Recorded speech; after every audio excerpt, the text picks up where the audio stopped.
Merci Mounet. Euh, Avant la mise dans le contexte que vous me demandez de faire, je voudrais vous remercier de m'avoir associé à ce kick-off meeting.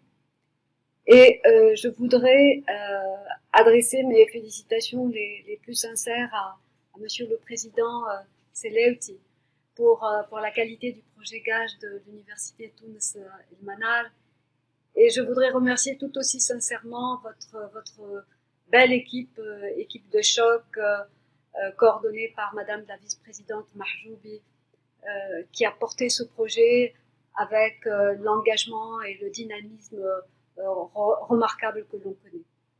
Je souhaiterais saisir cette opportunité également pour exprimer ma gratitude à Monsieur le ministre, le professeur Slim Choura, pour son engagement personnel en faveur du PAC DGSU. Monsieur le ministre a été le porteur de projet du réseau des IZ et à ce titre, il mesure à sa juste valeur tout ce qui a été accompli à ce jour, mais surtout tout ce qui reste à faire. Donc un grand merci par avance à lui pour ce qu'il fera pour maintenir cette belle dynamique et nous soutenir durant les prochaines étapes.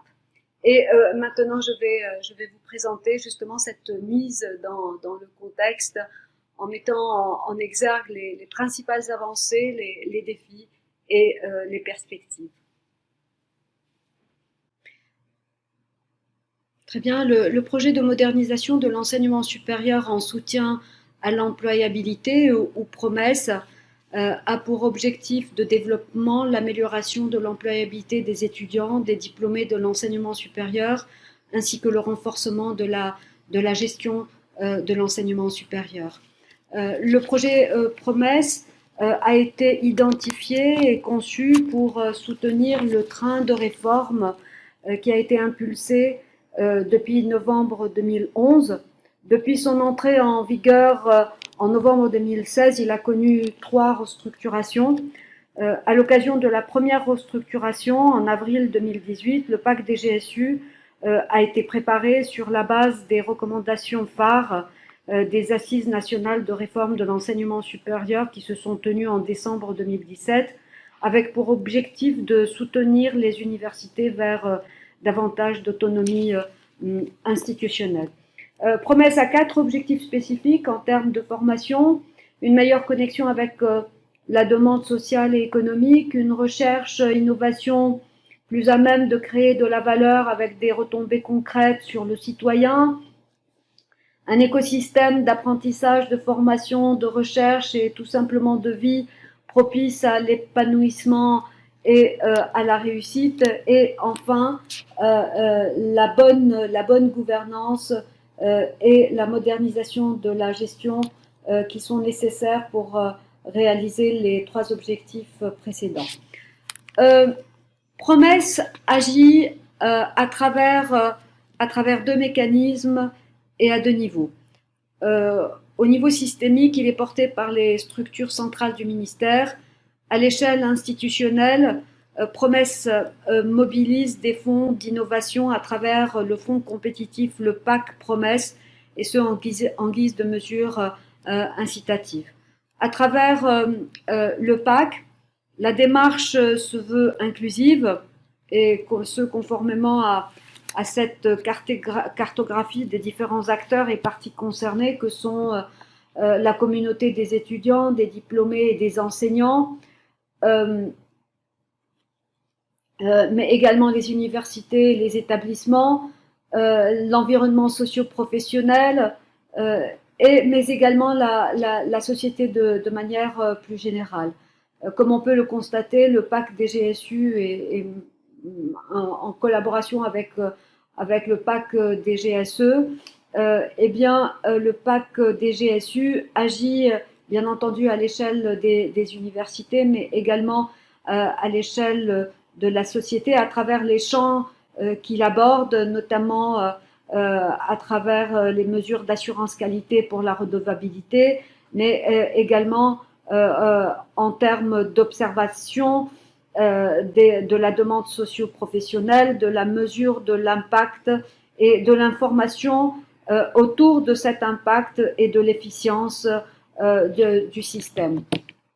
Euh, quelques rappels concernant les concepts clés qui sous-tendent la démarche qui a été suivie depuis le mois de février 2019. D'abord, un diagnostic stratégique a été développé au sein des universités. Celles-ci ont défini leur orientation stratégique et l'ont consigné dans leur plan d'orientation stratégique ou POS.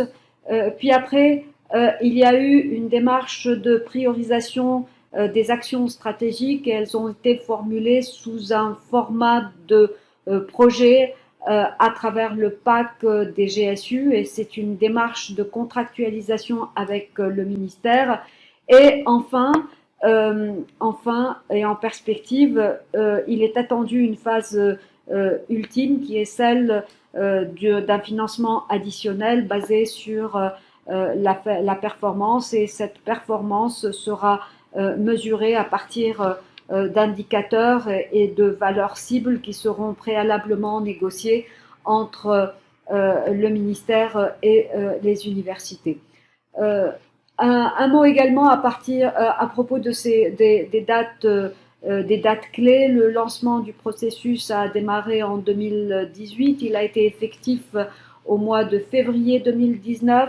Un fonds d'amorçage a été mobilisé au profit des universités et grâce auquel celles-ci ont pu développer leurs postes respectifs qui ont été tous remis en décembre 2019. Puis après, entre janvier et mai 2020, le ministère a financé les projets PAC des GSU et une démarche similaire a été observée pour le financement pour l'octroi des fonds PAC des GSE et les premières négociations avec les lauréats sont prévues au mois de juillet 2020. Un rappel également au sujet des 4 domaines et des 13 champs prioritaires qui sont couverts par le PAC des GSU. Le PAC des GSU a l'ambition de couvrir les besoins prioritaires, transversaux et communs à tous les établissements qui relèvent de chaque université. Et ce que nous voyons en rouge, c'est le domaine qui est réservé au PAC des GSE, qui, lui, entend répondre aux besoins spécifiques des établissements. Ce transparent, c'est pour insister sur l'articulation entre le PAC des GSU des universités et le PAC des GSE des établissements et cette complémentarité avec l'objectif ultime de soutenir l'opérationnalisation des plans d'orientation stratégique des universités, mais également le renforcement de la capacité de gestion au sein des établissements, au sein des universités, qui sont autant de préalables à une autonomie institutionnelle réussie. Et là, j'en arrive aux défis et aux perspectives. L'exécution des PAC des GSU selon la qualité et dans les délais qui sont convenus, qui ont été convenus, constitue véritablement au jour d'aujourd'hui le défi majeur.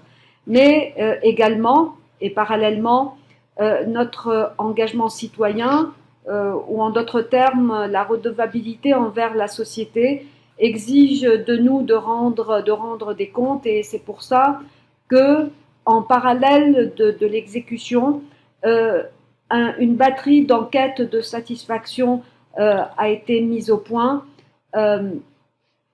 Les enquêtes de satisfaction en direction des principaux bénéficiaires.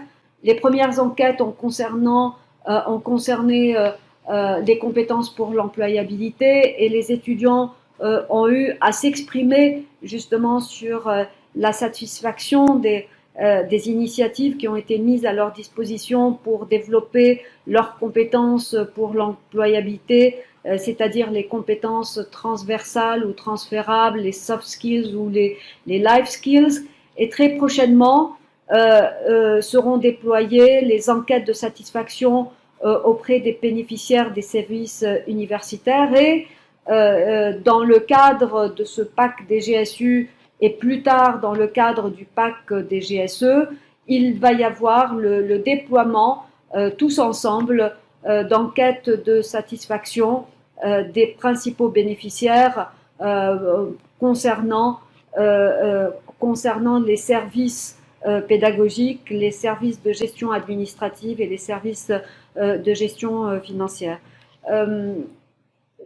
Pour revenir à la gestion et pour revenir à l'exécution des PAC des GSU, des cellules PAC universités ou points focaux ont été mis en place pour institutionnaliser justement ces PAC promesses, mais également pour la mutualisation des ressources humaines, des ressources financières, pour la célébration des meilleures initiatives et pour leur dissémination à plus large échelle.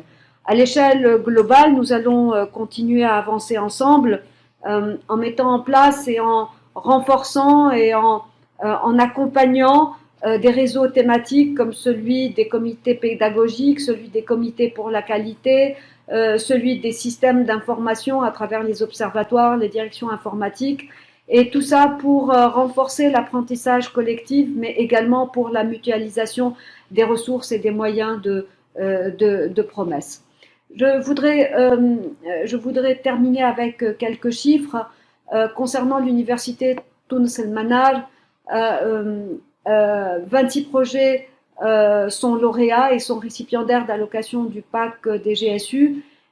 Voici leur distribution et voici également les établissements qui ont fait l'effort pour participer et pour gérer ces projets.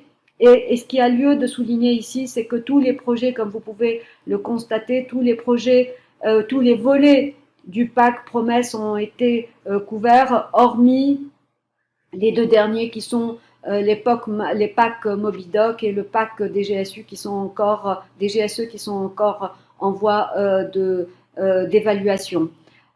Nous avons également tenté d'apprécier ce niveau de participation et quelles sont les retombées à l'échelle des étudiants. Et nous avons identifié 3 indicateurs. Nous avons essayé de ramener ces 26 projets au nombre par 1000 étudiants, mais également par 100 enseignants et in